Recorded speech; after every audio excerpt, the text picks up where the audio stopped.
Before we jump in, here's the one thing you should know about October.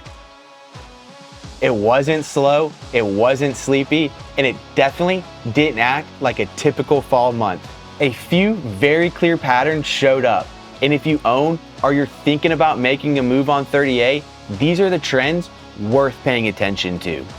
What is up, everyone? It's Colin with the Simpson Group here at Christie's International Real Estate Emerald Coast. And if you're new here, I work along 30A, and I also run a private home management company called Reside 30A, which gives me a pretty unique perspective on how this market performs, not just when homes sell, but how they actually live and function on a day-to-day basis.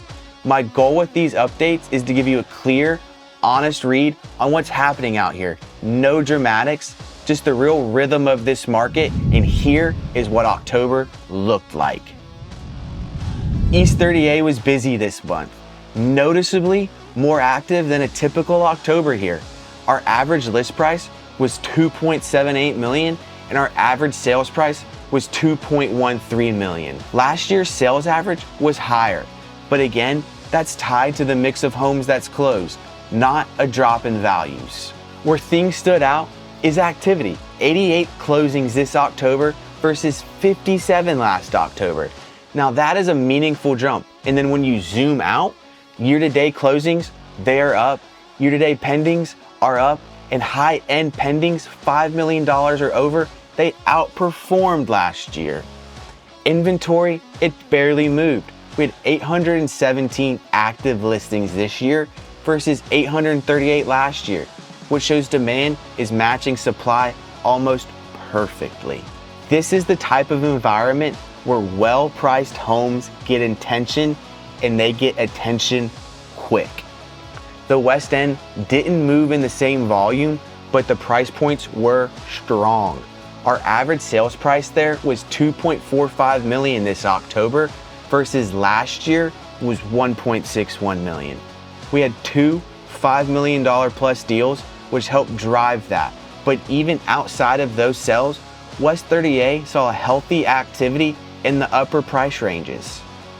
And for closed sales on the West End, we had 28 this year versus 26 this time last year in the month. Inventory remained consistent, 415 active listings now versus 412 last year.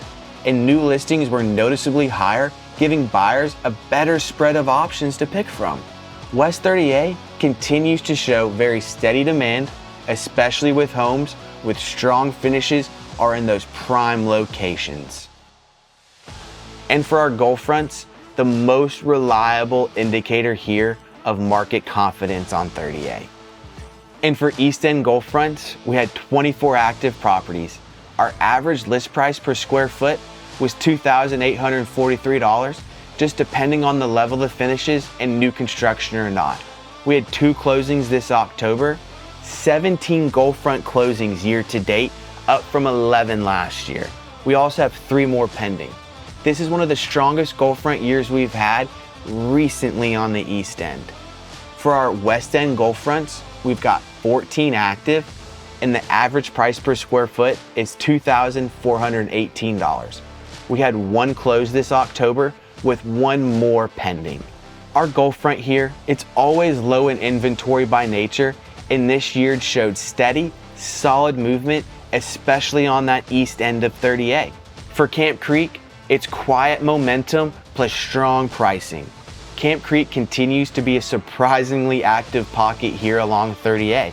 We have 15 active listings in Camp. Our average price per square foot, it's ranging from $899 all the way up over $1,100, just depending on those level of finishes and the construction type. We've got 3 properties pending this month, and we also have 3 active home sites that you can build on. In St. Joe, they still have many released home sites that haven't hit the general market, and these tend to move quietly. Camp Creek is definitely an area to keep an eye on moving into the next year.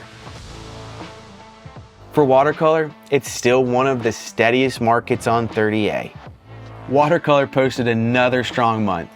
43 active listings, 7 closings this October with 9 more pending. compared to our 6 closings we had last October in 2024 in watercolor. Our actives are averaging around $1,000 per square foot. Watercolor remains one of the most predictable, consistent neighborhoods, and buyers continue to respond to that stability. Alice Beach, luxury that performs in any market. For our single family homes here along Alice Beach, we've got 21 active listings right now. We have 3 closing in October with 4 more pending. Last October, we did have 4 closings in the single family in Alice Beach. And for our condos in Alice Beach, we've got 16 active listings with 1 closing in the month of October. Alice continues to move at its own pace, design focused, highly curated, and incredibly strong return year over year. Now, that is the October breakdown. As we move into the next few months, I'll keep bringing more clarity to the areas people want deeper insight on, not just the numbers, but the on-the-ground patterns I'm seeing every day working this market. What buyers are responding to, what sellers are adjusting, and what's shifting beneath the sand here on 30A. If you ever want a closer look at the neighborhood you own in, or you're curious where your home fits in the bigger picture, just reach out anytime. And once again, guys, thank you for watching this month's monthly market update. I will see you here again next month.